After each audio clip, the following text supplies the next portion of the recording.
Aw, you like me. You really like me. Or at least you like what I'm conveying, which is really all I care about. Thanks for returning for what is most likely the last installment of my Awakening series. It all depends on how long I want to make the last one. I'm guessing there's probably going to be another one, which will make it a nice round number of 10. So if that's cool with you, I think we'll just make two shorter ones and one extremely long one. But you clearly want to protect your investment in your time here and take this to the end. Otherwise, you wouldn't be listening to me right now, would you? And I think you made a wise choice. Now, we left off by discussing how the upcoming tribulation will not be the first or even the second time that Father Yah has unleashed his wrath on the wicked of the world. Now, before we get into that, I wanted to help clarify something that, at least from my perspective. Now, some have asked the question over the years, why would such a loving God destroy his creation? That doesn't sound like a God I want or even care to worship. Well, that's somewhat understandable. Now, it's somewhat understandable if, and only if, you haven't done your research and you haven't reached out to him to have a better relationship, as we discussed earlier, if you recall. And asking him to reveal all truth to you in everything, ultimately discovering that the Most High Father Yah had very good reason for what he has done over the history of the world, whether his creation really thinks so or not.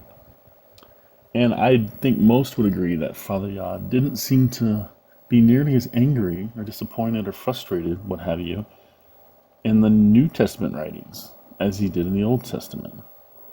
And that's because of his grand plan of incarnating himself into a human in way of his son Yahushua.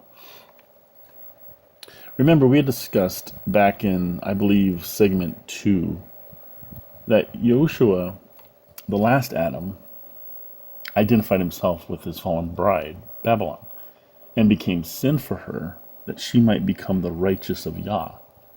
But in identifying himself with fallen man, the redemptive act of the last Adam, Yahushua, brought life everlasting back to man. And with the water and the blood that flowed from the side of Yahushua at Calvary, Yah made a bride for him. Considering what went on way before Yahushua's time, in my opinion, it's a wonder that Father Yah even gave humans another chance, as evil ways were seemingly inevitable at every turn. Now, just because everything starts out good of Yah's, like Adam and Eve, doesn't necessarily mean they end up good.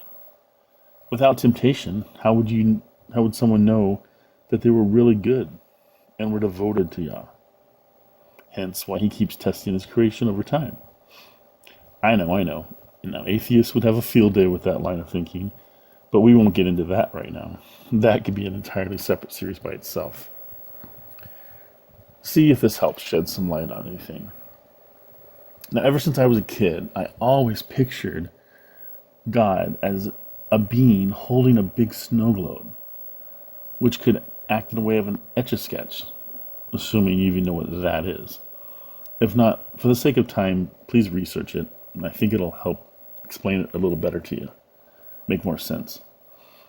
Anyway, take the dinosaurs, for example.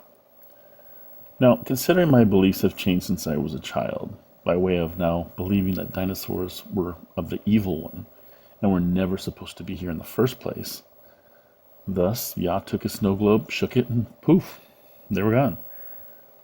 Well, what if, considering there are countless more galaxies out there, from what I've heard, what if each galaxy has their own Father Yah assigned to it after they reach a certain, age, even though Earth is the only place time exists? But just go with me on this for a moment, for the sake of argument, okay? Great, thanks. It would be sort of like, and on a much smaller scale, mind you, like in high school when a senior is assigned to a freshman in order to help them get acclimated faster. Meaning each separate high school is essentially another galaxy, doing the exact same thing. And what if each father of their own galaxy was, in a manner of speaking, given their own easy bake oven to do what they wanted, within reason, of course? Man, I really hate myself, huh? Although, I believe I've heard that those play ovens have been making a comeback, but with much better technology than just a mere scalding hot light bulb to heat up your cakes. But I digress. But I do remember this. Never mind. Anyway, what if Father Yah is our senior, like all those other galaxies have? What if Father Yah has his own father, and he his own father, and so on and so forth? But we are never supposed to know it because the Milky Way is assigned to Yahweh. I guess you could look at it like a gigantic ant farm that he's responsible for. Speaking of ants, I may have played God a time or two as a kid. Well, I'm guessing that that's how the ants must have perceived my magnifying glass death sentence to those I chose on the hill in my backyard. Wow, looking back, that was really cool of me. Cruel of me. Not cool. Really cruel of me. Something I would never consider doing now. Luckily, I have an exterminator that takes care of that for me. Otherwise, I'd probably have pretty bad ant problem because I couldn't see myself purposely killing them now. Maybe real compassion is something we develop as we get older, like body hair, or anyway. Maybe we would get to learn of his father someday after body death, but it's completely irrelevant now because we have a Most High God in him who created us, and that's really all we need. Anyway, that's what rattles around in my head from time to time, ever since childhood, which should give you some fat to chew on for a while. But to tell you the truth, I believe that was the covert angle being used in the 80s hit movie Gremlins. Don't laugh. Just hear me out for a minute. Then we'll see who's laughing. Okay, check this out. Gizmo is playing the role of Yah, minding his own business, not having a care in the world. Now, by now, I'm sure everyone has seen this movie if they're going to at all, so no possibility of a spoiler alert, I'm assuming, right? Anyway, and as I've said before, Freemasonry and hella weird, a la Hollywood, is notorious for hiding truths in their movies. Hiding in plain sight. Once again, we use that term. So anyway, Gizmo is the creator of all the other Mugwais, who all seem to be of good cheer early on, except that pesky Stripe character. Anywho, what happens next? Well, Stripe, we'll refer to him as the fallen angels, convinces the others that if they chew on the cord to Billy's bedroom clock, they can eat well past the agreed upon rule of midnight, the third of 3 rules that must be adhered to. And we all know what happened when that little rule was broken. They all go into a cocoon-like hibernation state, only to come out as evildoers in the form of reptilian-looking gremlins, wreaking havoc all over the city, as it were. Anyway, Gizmo is visibly saddened and ultimately frustrated with the way his children creation are behaving. So he decides to help Billy and his girlfriend take matters into their own hands. Now, Billy is the person that ultimately received Gizmo as a gift from his father for Christmas. Ultimately, fast forwarding to the end, Gizmo saves Billy's life, and Gizmo is sent back to where he had come from in order to ensure that that debacle never happened again. So what do you think? Too far of a stretch? No, now before you ask, no, I didn't bother watching the rest of the trilogy. 1 was quite enough. Anyhow, and now we join our scheduled program already in progress. So at the beginning of this series, I had broached the subject on the very first civilization, the angelic civilization, where Haliel, turned Lucifer, rebelled against the Most High Yah, no longer willing to accept his second fiddle role.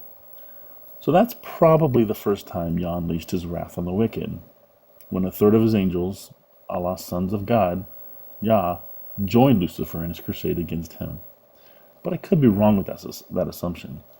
And everyone, religious or not, is familiar with Noah's Ark and how nothing out of the norm was happening till he, his wife, 3 sons, and their 3 wives boarded the ark with all the paired creatures of Yah's creation. Well, you know the rest. But what a lot of people don't realize, when that famous line is recited, quote unquote, in the days of Noah, it wasn't just referred to as that simply because everybody was completely caught off guard as they went about their day like any other. Oh, no, no, no, no. Fallen angels, a la aliens, were running rampant in the land, as were the Watchers, who abducted and impregnated human women, as we had discussed briefly way back in segment 2, when talking about Adam's daughters, if you recall. Now, hybrids, giants, were born as a result of the offspring between said Watchers and human women, which are what ultimately become demons. Hybridization was common, not just with aliens from fallen angels and women, but these wicked angels crossbred with animals as well. And honestly, I think that's where the dinosaurs come from. That's what people don't seem to realize, and is a primary reason Yah flooded the earth to begin with. He was just tired of all the evil doings in the world. In any event, that's one example of Yah's bringing down his wrath on the wicked. But what about the days of Lot? Are you familiar with that timeline? Found in Genesis 18 and 19. Now, those days were similar as, once again, the days of Noah. But the same day Lot left Sodom, it rained fire and brimstone from heaven, destroying them all, including Lot's wife, who disobeyed the angel who instructed not to turn back or to stop for any reason. So she turned into a pillar of salt. Talk about curiosity killed the cat. Whatever the case, the same will play out in the day of when Son of Man is revealed, happening when you least expect it. And not to mention happening when you least expect it, but when Yahushua returns, there's going to be havoc, because as we discussed earlier, giants, aliens, fallen angels, they're all going to be here. It's just going to be chaos, just like the days of Noah.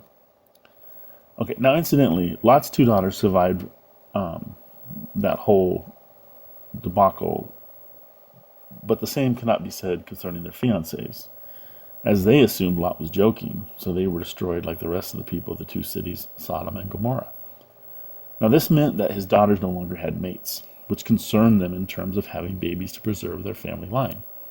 So on separate nights, they each got their dad drunk and seduced him, resulting in the eldest giving birth to a son, Moab, who became the ancestor of the nation now known as Moabites, and the younger daughter had a son named Benami, who became the ancestor of the nation known as the Ammonites. Now, if you are not familiar with these two nations, please take the time to research them. They're quite interesting. Or another example is, what about Jeremiah 33, verse 3? It says, "Call to me, and I will answer you, and tell you great and unsearchable things you do not know. For this is what Yah, the God of Israel, says about the houses in the city and the royal palaces of Judah that have been torn down to be used against the siege ramps and the swords in the fight with the Babylonians. They will be filled with the dead bodies of the people I will slay in my anger and wrath. I will hide my face from the city because of all its wickedness." It goes on to say, "Nevertheless, I will bring health and healing to it. I will heal my people and will let them enjoy abundant peace and security. I will bring Judah and Israel back from captivity and will build them as they were before. I will cleanse them for all the sins they have committed against me and will forgive all their sins of rebellion against me. Then the city will bring me renowned joy, praise, and honor before all nations on earth that hear of all the good things I do for it, and they will be in awe and will tremble at the abundant prosperity and peace I provide for it."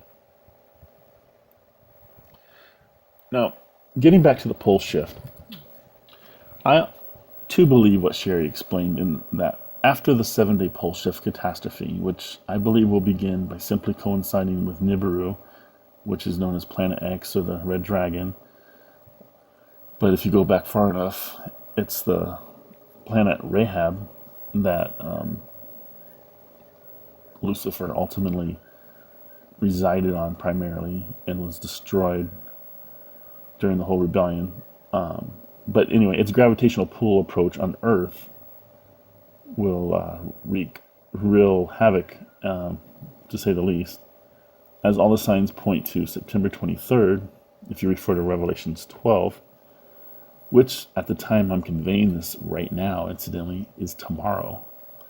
And it will happen simultaneously within the 10-day period of the Feast of Trumpets, for the first time in 7,000 years. And we will be tremendously affected by, like I said, its gravitational pull, as the planet is 10 times larger than Earth. We are in all likelihood going to once again experience Cabal's theme of the century, order out of chaos. Now, I've heard that it's going to crash into Jupiter, which is pretty far out there compared to where Earth is. If you remember in school, Mercury, Venus, Earth, Mars, and then Jupiter. I know, Saturn, well, I don't even remember. That's pretty bad. It's like the 6th or 7th planet out there. Anyway, like I said, the Cabal's theme of the century is order out of chaos. Only it will be Cabal number 2, as in the 8th and final regime, which includes the aforementioned Sananda, a la Jesus, quote unquote, and Maitreya. Now, the aforementioned Ascended Masters of none of the Galactic Federation Ashtar Command, Lilith's kids and company, will likely arrive on the 8th day, acting like knights in shining armor. Are you seeing that same pattern rear its ugly head again? Instead of just foreign interests changing hands in the way of owning us, now we'll be handed off to another cabal. Now, the New Age Awakened group, as I briefly mentioned in the previous segment, who believes we will be ascending to the 5th dimension in our newly crystalline bodies, vehemently disagrees. They think we are moving into the Golden Age, and Prime Creator, quote unquote, who I don't believe is the same being in their eyes as my Father Yah is to me, as they only use the word God, is the one bringing us there in order to rebuild the planet as it once was, with unlimited funds to complete humanitarian projects. How could that be, though, when Yahushua is coming to bring division, not peace, but rather a sword, as stated in Matthew 10, verse 34. And it won't be brought back to its original beautiful form until after Armageddon, during Yahushua's 1,000-year reign in his kingdom on earth. Remember the Lord Yah's prayer? On earth as it is in heaven? All the golden age is going to be is a golden cage, as Cameron Day has expressed. I can't take credit for that coin term. I have to give credit where credit's due. As if a coop full of chickens is being opened for them to run free, only they don't realize it's just an opening to a bigger coop. Yet another rouge, only this coop is much more dangerous. Now, as Shriner explained, they will offer to take their New Age channeling followers away from all the calamity, as to keep them safe from for the duration of the cleansing. But that will only lead to these ignorant fools' ultimate demise. Just another way to reduce the overall population. Yet another trick to deceive the masses. Operation Depopulation. Now, whether or not President Trump is forced to resign in lieu of being impeached on trumped-up charges on, say, October 1st, at the time of the new fiscal year, I don't really think it matters in the long run, as this 8th and final regime, Ishtar Command, coming into play is the ones who will be running the show going forward. Not the currently impotent Cabal, or so they, in order for us to believe that's what they're telling us anyway, that there's a light at the end of the tunnel. Now, who do you think is orchestrating these catastrophic hurricanes, or rather harpicanes, if you know what I mean? If not, look up HAARP technology. That's HAARP.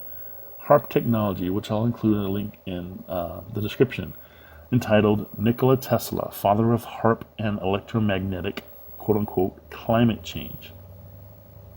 Now, you'll learn that Nikola Tesla is the father of such an amazing, yet turned evil invention to allow for weather weaponry, where man can not only manipulate the weather, but create weather, as in hurricanes, tornadoes, droughts, floods, even earthquakes. I mean, you've heard about the massive one that just hit in Mexico on, I believe it was September 7th or 8th, right? And now another one in that same area just a couple days ago, along with yet another Cat 5 hurricane, namely Maria. Well, don't think that's the last one of these man-made disasters that we're going to see in the next couple weeks either. I'd be willing to bet another earthquake might be set up to hit, say, Utah or thereabouts in the next week or so, but most likely California too.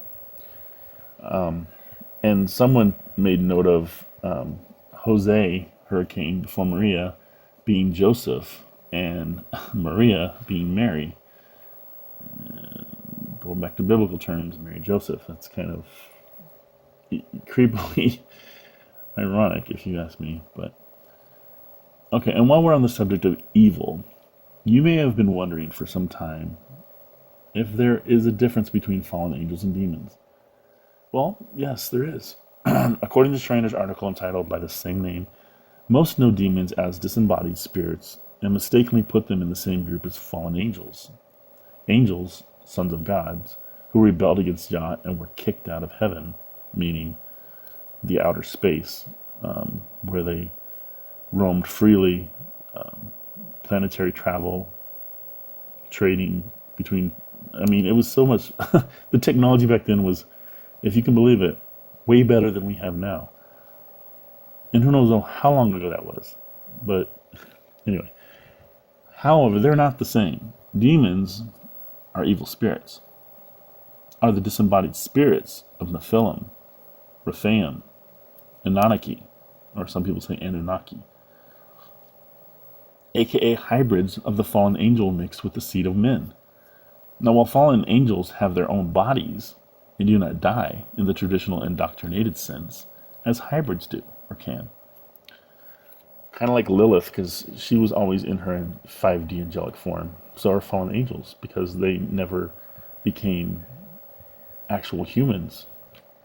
The first civilization were angel civilization. Which, if you ask me, and from what I've read, I do believe we're all spirits out of our physical bodies. And spirits are angels. So once we leave our body of body death, then we're roaming like they are. Anyway, now in previous segments, I mentioned that the Book of Enoch was part of the Apocrypha that was removed from the original Bible. So let me articulate that a little better as it relates to this very subject. Before I do that, I'm just going to take a quick drink.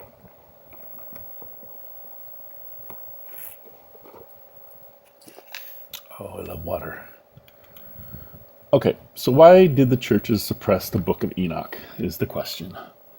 After all, there are various references to Enoch throughout the Old and New Testament. In fact, Enoch never died, but was carried up to heaven in a chariot, as explained in Genesis 25, verse 4, and will return as one of the two witnesses of Revelation 11 during the tribulation period after the sixth seal is broken.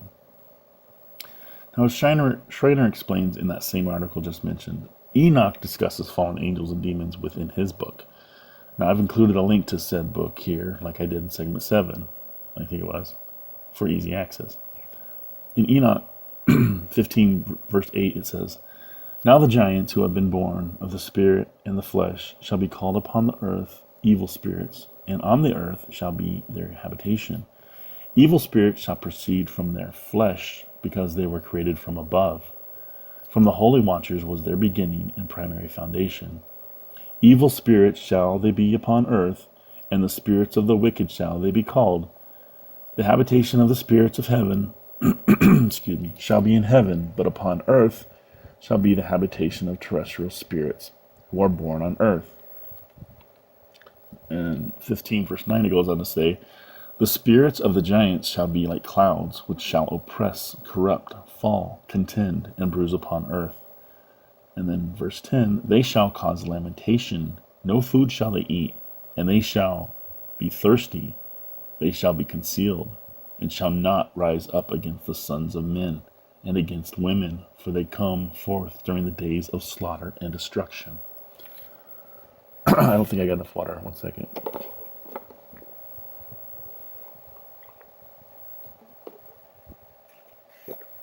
Getting a frog in my throat.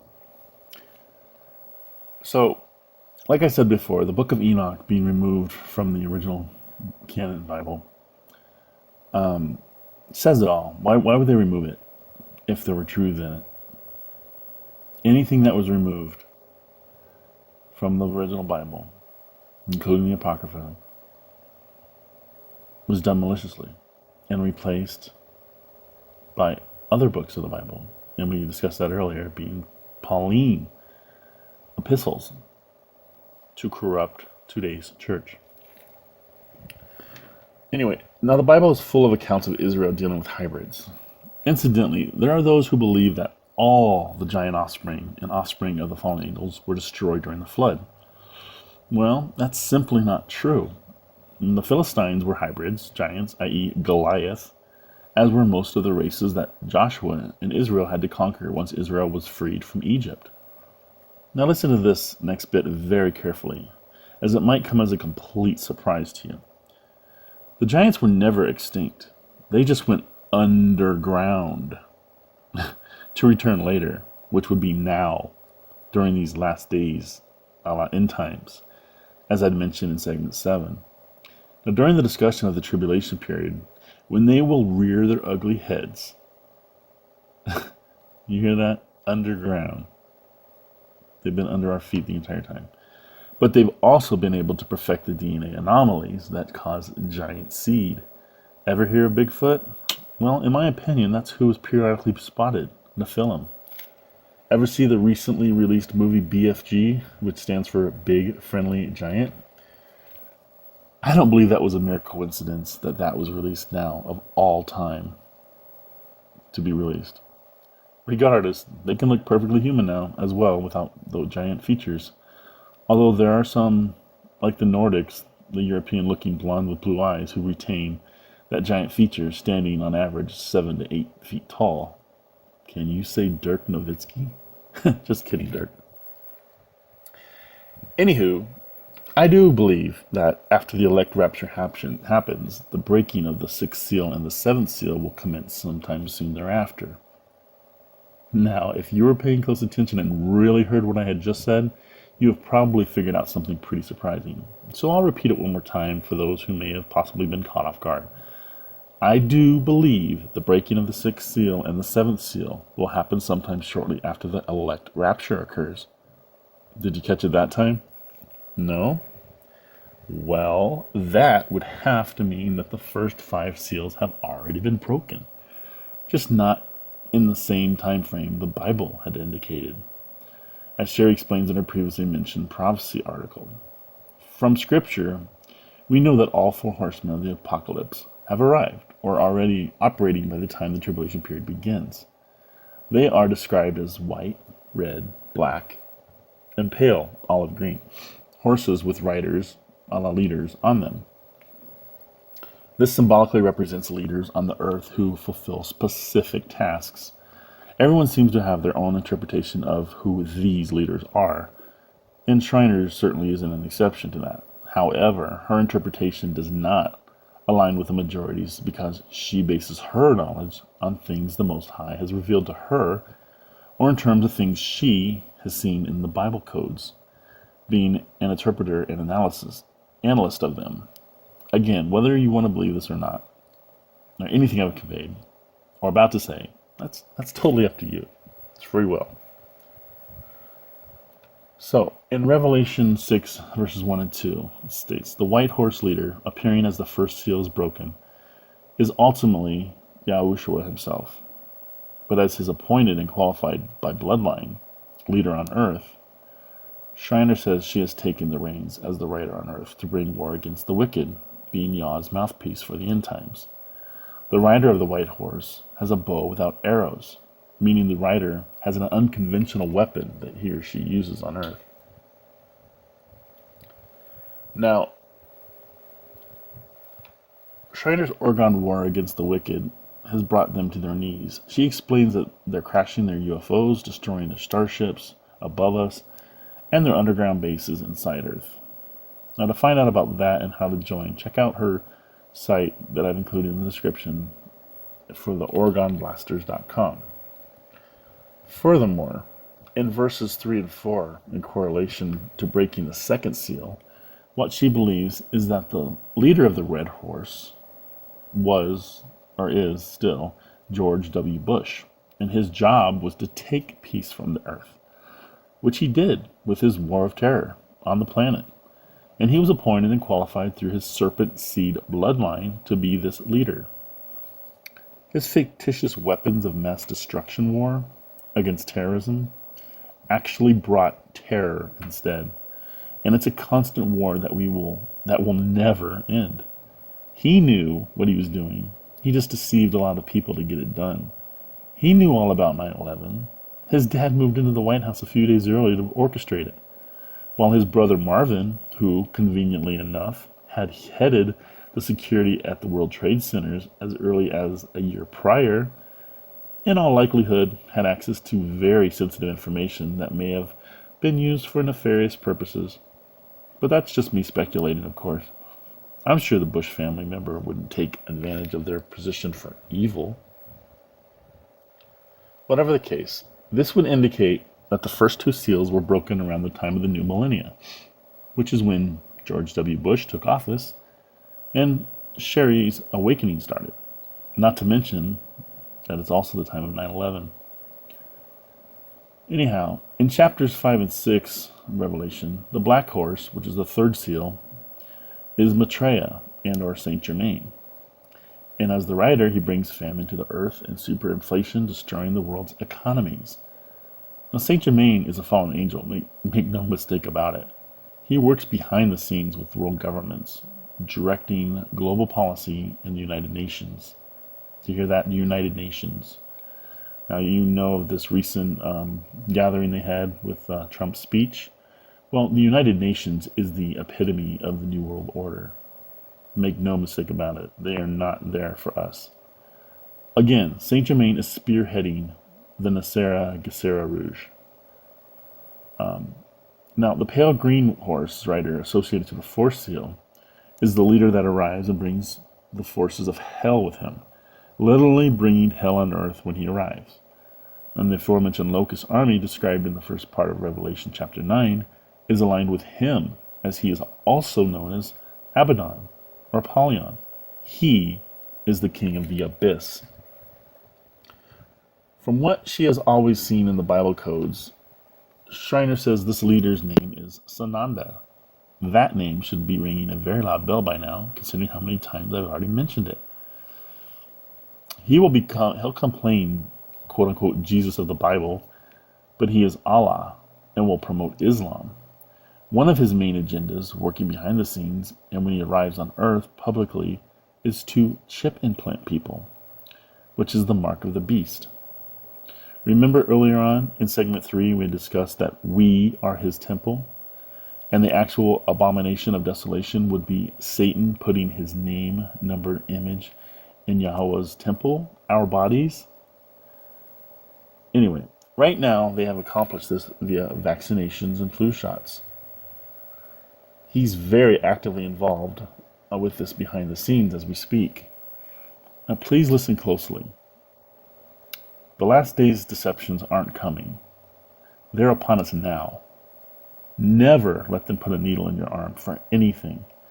They put chips inside syringes so people get chip implanted and aren't the wiser for it. Now these chips can do various things such as tagging people. They can watch where you are. They can find you at any time or know where you are. They can use chips to change the molecular structure of your DNA, that being their ultimate goal. They can put other chemicals into the vaccinations to accomplish the same thing. Chipping is control. They can control you various ways through them, and that's why it's such a huge and dominant part of their agenda. Moreover, this is why Schreiner believes the Locust Army, which will arrive earlier with or shortly after Sananda does, will be involved with chipping people. And if you recall the previous segment concerning stings in their tails, according to Schreiner, she explains in her Lunatic Fringe article that I've also included in the description, The microchips used in implanting are two-way radio transmitters. Now, once you get one implanted, they have full access to you, to audible speak to you, and to take over your mind. There's no getting rid of them, short of death. Also, once you join God's kingdom by getting this chip, mark, or imprint of some kind, you are officially owned by Lucifer.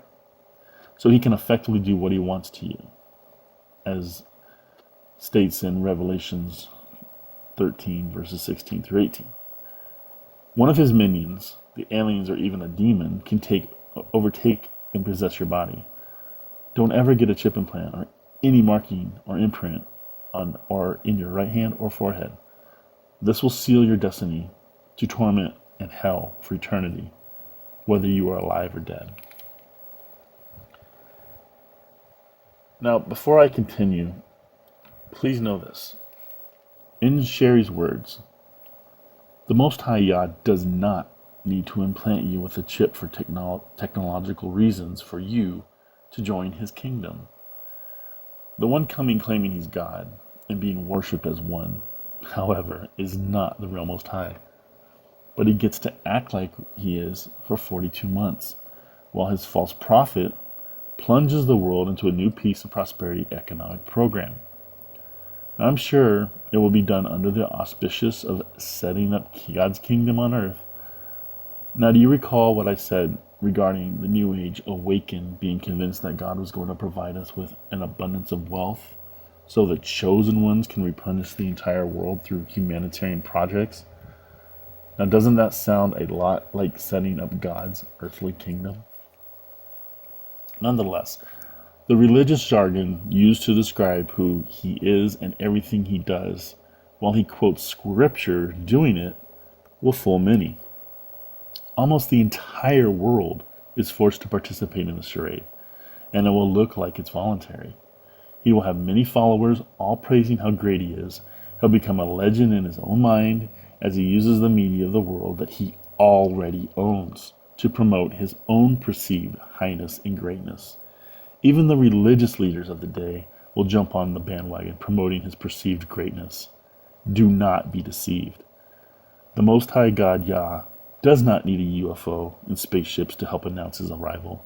When he returns, he will return with tens of thousands of his saints and return to judge the world for rejecting him and destroy it and them. He is not coming to bring peace and prosperity. He is returning to bring a sword of judgment.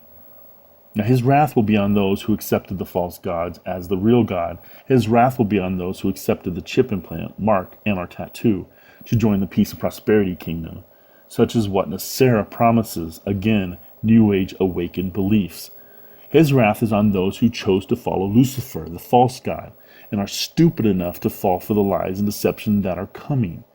If you're falling for or into error and deception, it's because you are not actively seeking him for the truth in all things. Now back to the breaking of the fourth seal. Between the pale horse rider, aka Allah, Sananda, 1/4 of the earth will be killed via the sword, famine, and death with the beast of the earth. Now, I think the other two are pretty self-explanatory, but the word sword is a biblical term which can have a couple different meanings, like commandments, legislation, or weapons. These beasts are the various fallen angel alien beings that will be released on the earth, and many are already under the earth, and can also include things influenced or containing things from these beasts, such as vaccinations and plagues that will kill mankind.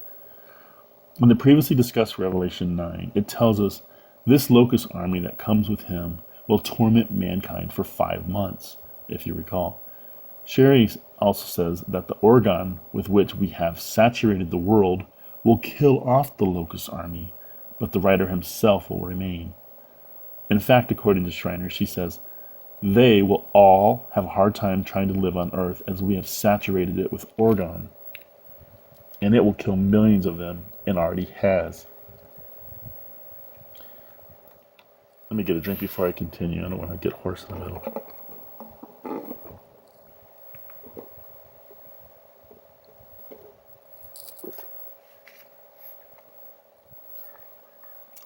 Okay, thank you. All right, now before I continue, I want to let you know that I'm pretty sure I know what some of you are probably thinking about now. In that, where in the Bible does it mention anything about Orgone?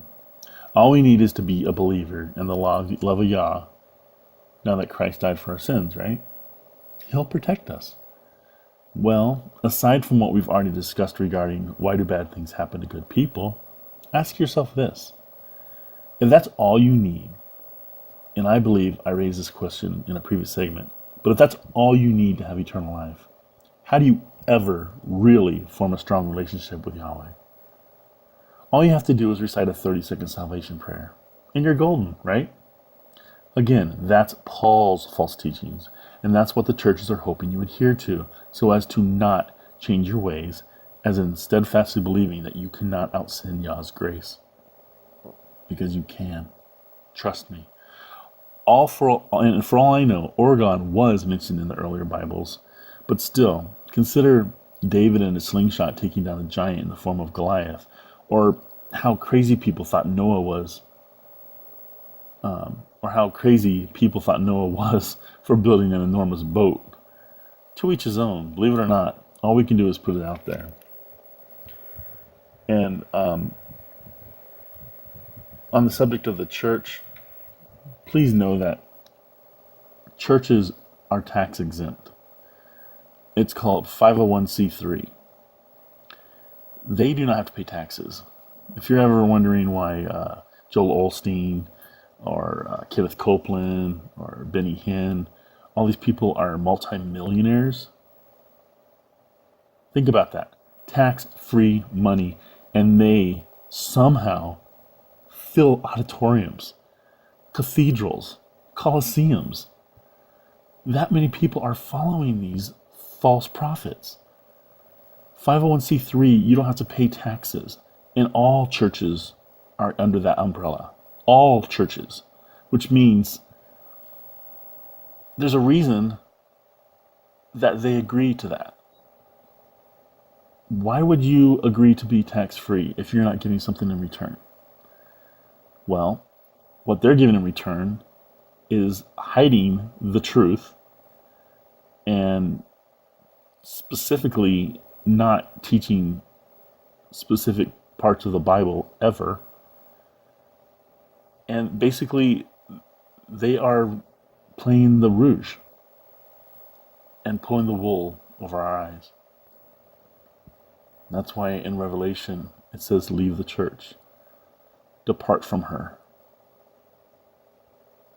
Anyway, okay, while we're on the subject of Orgone, if you're remotely familiar with the Illuminati deck of playing cards, there's one in particular called the Orgone Grinder, depicting an instrument. If you're at all familiar with, say, the street performer who grinds his barrel organ with his monkey by his side, gathering up all the tips. The card is a parody of that. Anyway, us in the know what it really means and why it's even in the deck at all. Now, I've included a link to a picture of the actual card so you can see for yourself.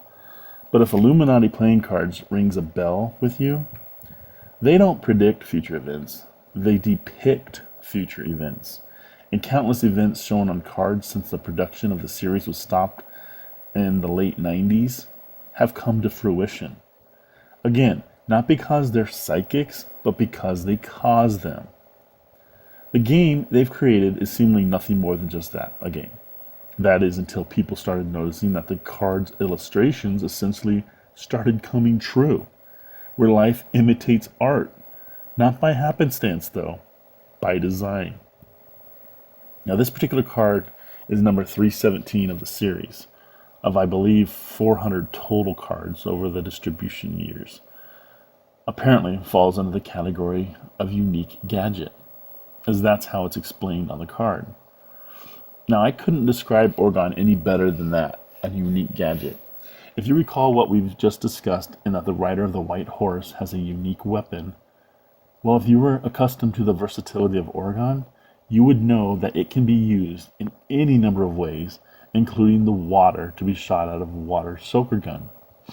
It can be used as basically a hockey puck-sized package that can be placed somewhere out of reach of a passerby possibly disrupting it, and it can be used inside a tall copper pipe apparatus. Now, nothing appears to shoot out of this pipe, mind you, when pointing it up to the sky. There is no trigger involved or anything of the sort, but it's essentially an invisible energy laser beam.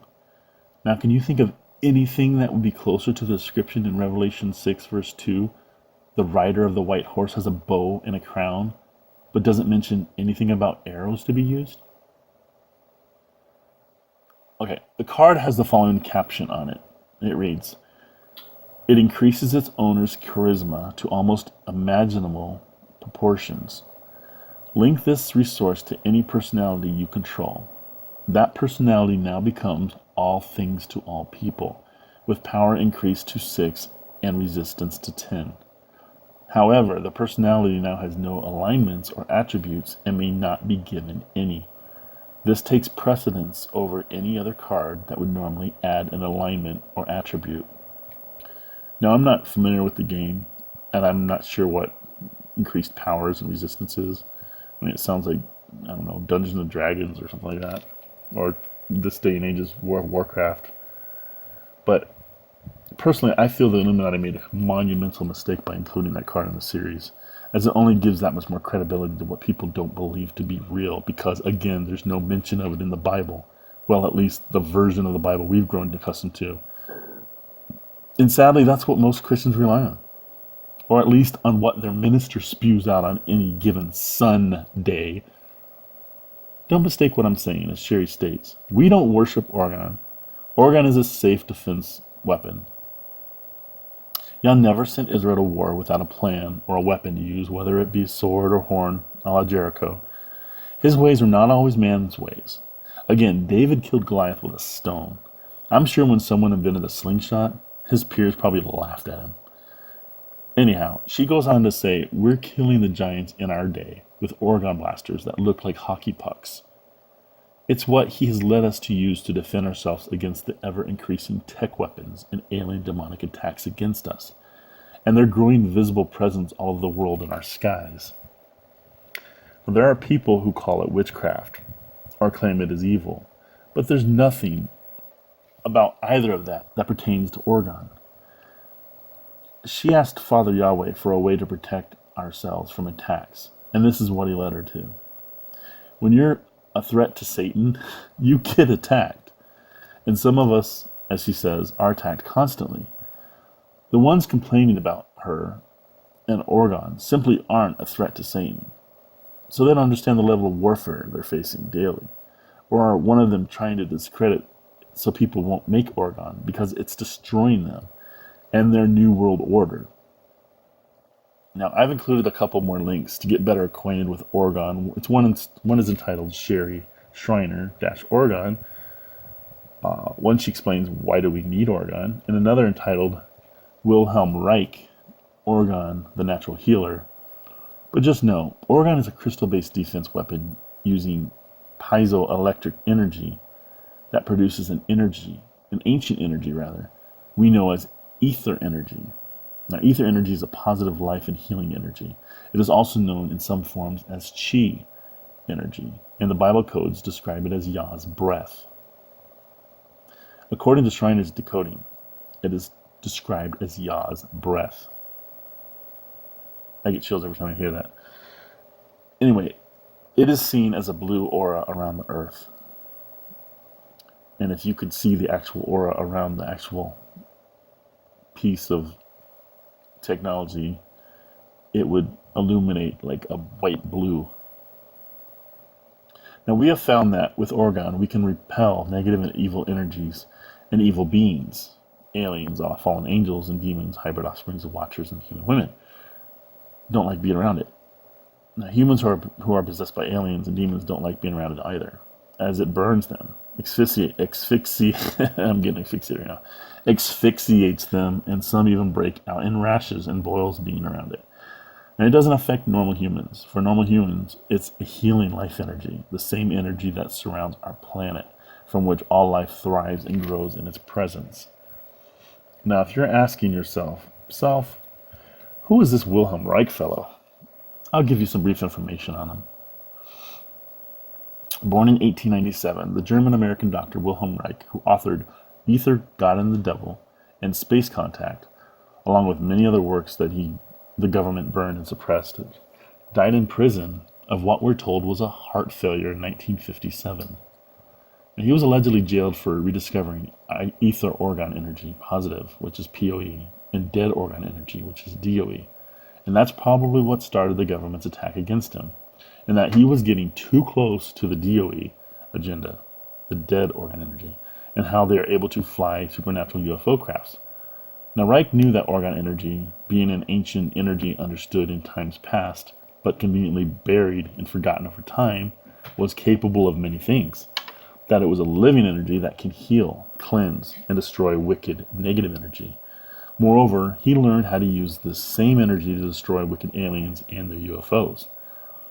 Now, consider the time frame, and you will see that 1957, being the year he died, is smack dab in the middle of the aforementioned Dwight D. Eisenhower administration, which, again, if you don't recall or weren't listening the first time I'd mentioned it, is who reached an agreement with extraterrestrial fallen angels in order for them to provide the deep state with advanced technology in trade for keeping their presence on this planet top secret, and using our tax dollars, no less, to build them some underground, cities for all intents and purposes. I've included a link in the description called Wilhelm Reich, Stuff They Don't Want You to Know. And that's just to trigger your appetite for the much longer clip on the same subject entitled What Orgone Energy Is and How to Use It. Anyway, back to the program.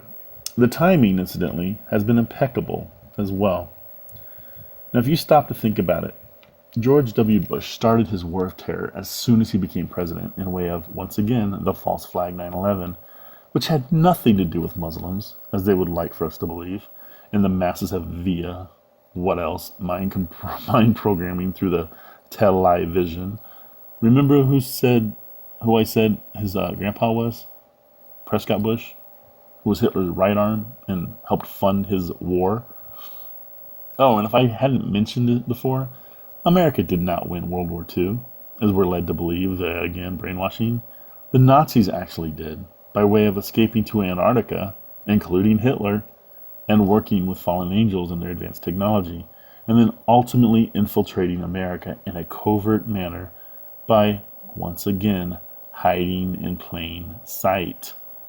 And to this day, the Nazis continue to shape world events. The Serpent Seed Line Bush clan being the perfect example of that. Who is the current Chancellor of Germany as we speak? Angela Merkel. And who is her dad, you might ask? Would you believe it if I said he's none other than Adolf Hitler? Come on, put a Hitler mustache on her, and the resemblance is uncanny. No joke. Anyway, check out the article I've included entitled The Nazis Won World War II by Steve Quayle, who also has a fascinating book out explaining how this could come to be called The Empire Beneath the Ice.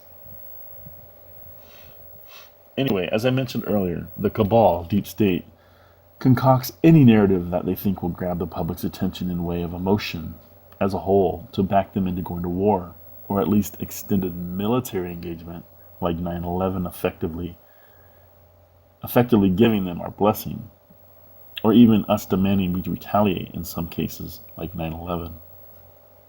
And parenthetically speaking, if we had gone with an actual voting process to determine the 2000 presidential election winner, George W. Bush would have gotten trounced by Gore, like Hillary really did versus Trump. Don't think for a second she won the popular vote.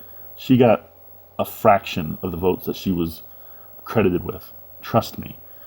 But instead, Bush was appointed by Pope John Paul II once the Florida hanging Chad fiasco resulted in what we were led to believe, a too close to call contest, ensuring that the Bush dynasty, or nightmares more like it, would continue for at least another 8 years, like the previous 2 terms of Bush puppet Clinton.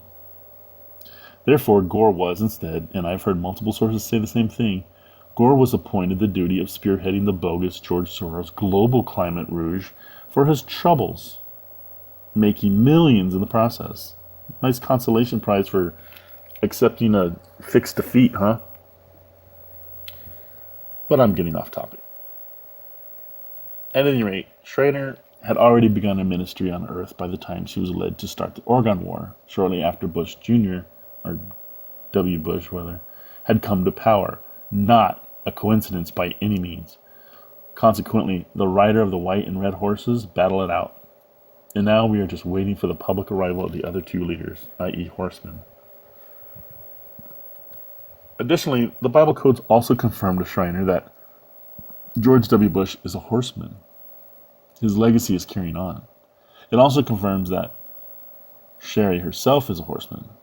And if and when she's gone via the elect rapture, our Orgone War against them will carry on. It also confirms that Sananda is a horseman. The only one she's unsure of is the Black Horse Rider, which is either Maitreya or Saint Germain, or could quite possibly be someone else altogether. What else happens before then, you might ask? Well, the first 6 seals and the first 4 trumpets will happen before the start of the tribulation period. In other words, Revelations chapters 6, 7, and 8.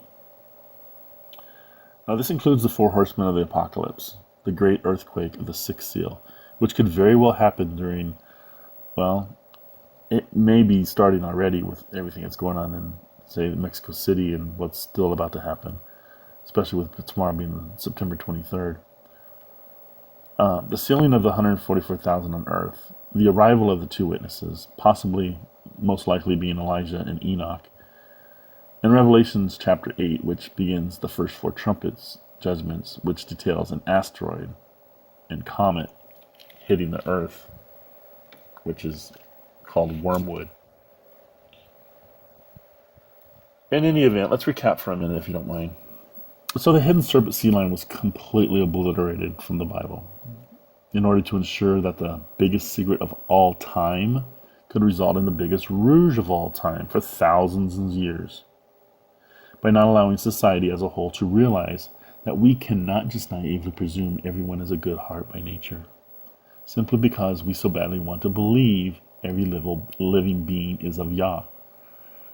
That immediately puts us behind the proverbial 8 ball from the word go, not really giving us a fighting chance, as we had no clue what exactly it was we were up against. Excuse me for a minute.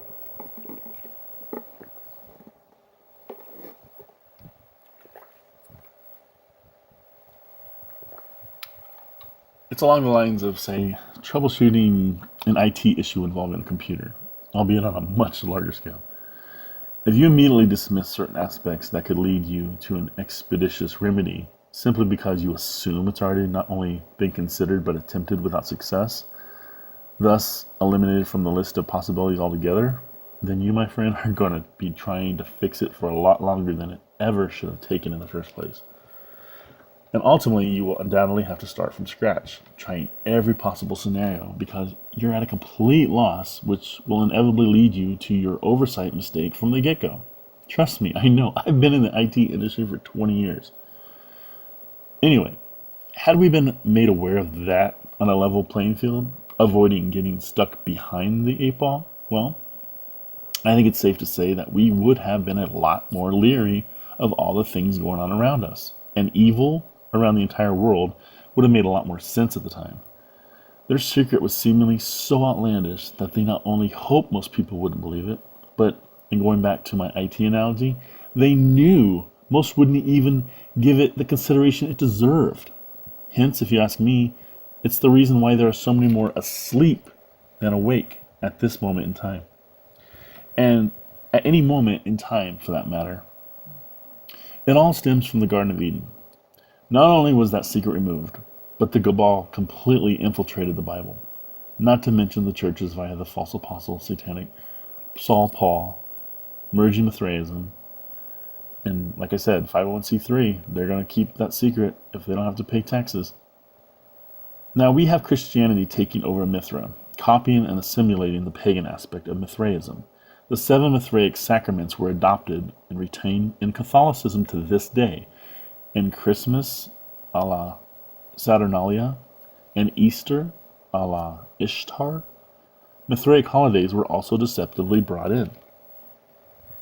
Furthermore, everything from beginning to end comes full circle, and some of the verses in the Bible are cryptic, to say the least, as explained so eloquently via a link entitled Jeremiah 33:3.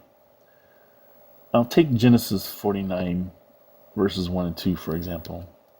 It says, "And Jacob called unto his son, and said, Gather yourself together, that I may tell you that which shall befall you in the last days. Gather yourself together, and hear, ye son of Jacob, and hearken unto Israel your father." Now, for a spiritual aspect, this is how Father Yah sees the current world. It is not in terms of countries and borders, but in terms of true inheritors of kingdoms of spiritual Israel. The fallen tribe of Dan has ruled in a maritime system that has its origin in Roman. Canaan, C-A-N-O-N, C-A-N-A-A-N. Law, that is maritime in structure. The false construct of Satan, which is based on lies to enslave mankind, starts at what is key in the salvation process and is yet untapped due to the lack of circumcision of the heart on a soul level.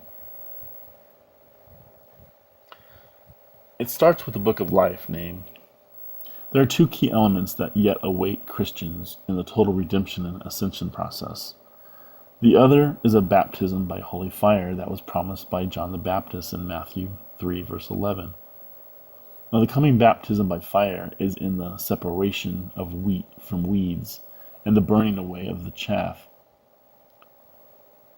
The separation goes right down to the soul and of the individual and the dual nature that exists in everyone who sees both good and evil from the tree of knowledge. The fact that the two Jewish temples were in the shape of the images of God, Yah, and a threshing floor was there, showed the rehearsal for what was to come, which is a rapture of the church that is formed. Now the article goes on to say, many people think the rapture is not biblical. Well, that line of thinking is from being spiritually blind in the Mystery Babylon. The Holy Bible tells us to come out of her, like I mentioned earlier. The end of the Jewish grain harvest of wheat, was the exact same day as the first Holy Pentecost. It was a 53-day process, just like from the crucifixion to the formation of the true church at the first Holy Pentecost, when the Holy Spirit promised by Yahushua in John 16 came upon 120 disciples in the upper room. Make no mistake about it, it is no coincidence that the 14th of May in 1948, when the 360-day prophetic year is used, is Holy Pentecost. The Masons, conversely, go in the opposite direction. They take an oath, which the Bible tells you never to do. It is a Nimrodic oath, as in Nimrod. He was the first king of the Mystery Babylon and grandson of Ham, whose offspring established the cities of Sodom and Gomorrah. He was wicked, and the eighth king of his progression is the Antichrist. Masons take degree initiations in the upper room and go in the opposite direction of the salvation plan and the formation of the church. Most are deceived, and the end product of this work is to put the deceived in the fallen angel class.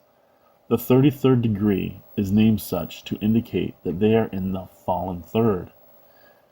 To them, they have the secret knowledge that would make them a chosen group. Through the cursed times of mankind, the plan has worked. Deceived by Lucifer and Satan, the dark have fulfilled his plan. Now, in section 7, I believe I had mentioned that the tall grays are of the offspring of Lilith and King Solomon. They had a long time affair. If you go into Song of Solomon, chapter 2, verses 14 through 17, he taught her how to call up demons, take control of them. That's why she's referred to as the goddess of the damned. But I didn't mention that. And the following can be found again in Jeremiah 3. Many fallen cultures have attempted to refine gold to a monoatomic state, which is called Ormus. The Order of the Golden Dawn think they have achieved a godlike status by drinking this concoction. It is a false sense that the glory has been recovered, but for a dark purpose. Now, it's no coincidence that Solomon had control of the demonic realm, and wore a 333 signet ring. There is a big clue about this process by him receiving 666 talents of gold every year, explained in 1 King 10 verse 14. There is a sentient behavior in gold. It is no wonder that in the end times people will cast their silver and gold into the streets. The atomic number of silver is 47, which is important. Now you can see the cycles of beasts being fashioned from a golden calf. It happened when Moses received the law. It happened when Nebuchadnezzar, who had a golden image he expected people to worship. You can see the refinement by fire in that episode, and Nebuchadnezzar grazing in a field like a beast. The same thing occurred in Jewish literature with Abraham, the father of Israel, being thrown into the fire by Nimrod. In the end times, the damned will be made to worship a sentient image in gold of the Antichrist. It is no coincidence that the seed of Israel, Abraham, was born 1948 years after creation day, just like the rebirth of Israel was 1948 years after the start of the Christian era. I'll let you absorb that for a little bit while I get a drink, and feel free to get a drink of your own.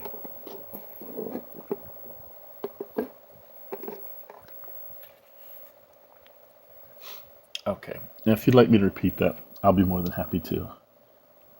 It is no coincidence that the seed of Israel, Abraham, was born 1948 years after creation day, just like the rebirth of Israel was 1948 years after the start of the Christian era. Now, continuing a bit on the gold topic, before the Noah's time flood, this world was covered in a gold firmament. For you flat earthers out there, listen up. In the thesis-antithesis concept, the dark explanation for the flood is that it was their victory by breaking the firmament. What resulted, though, was ultimately a false victory, which is symbolized by, listen to this, a gold fringe around the flag. Some 4,336 years later. Oh, you didn't know there's a reason for the gold fringe on every single flag found within a federal government facility, like a court of law, including military bases, for instance? Now, some people are going to tell you that it means nothing other than adding an honorable enrichment merely to enhance the beauty of the flag. Yeah, sure it is. But do not be snowed by that snow job, because what really resulted was a false victory symbolized by that very old fringe. Huh? Alright, I thought you might say that. So now we'll backtrack just a little bit. We'll go back to Noah's pre-flood era. The world was evidently covered in a golden firmament. In the thesis-antithesis concept, the dark explanation for the flood is that it was their victory by breaking the firmament. Now, with that said, on 21st of August, 1959, the final piece of the last chapter of the Mystery Babylon puzzle was admitted to the Union in the form of, are you ready for this? In the form of Hawaii.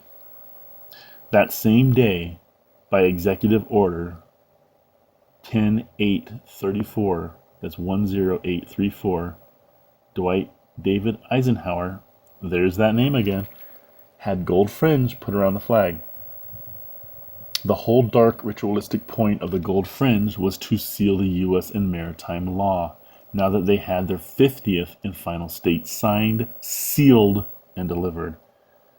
Now, did you ever stop to consider why our country stopped at exactly 50 states? No more, no less? Well, stay tuned and you'll find out. The deep state that runs through this country and others are all about power in numbers, which you may already know if you are at all familiar with the history of Gematria. So, we had briefly discussed maritime law in the previous segment, but I want to expound on that now. Again, pulling from that same very articulate Jeremiah 33:3 link.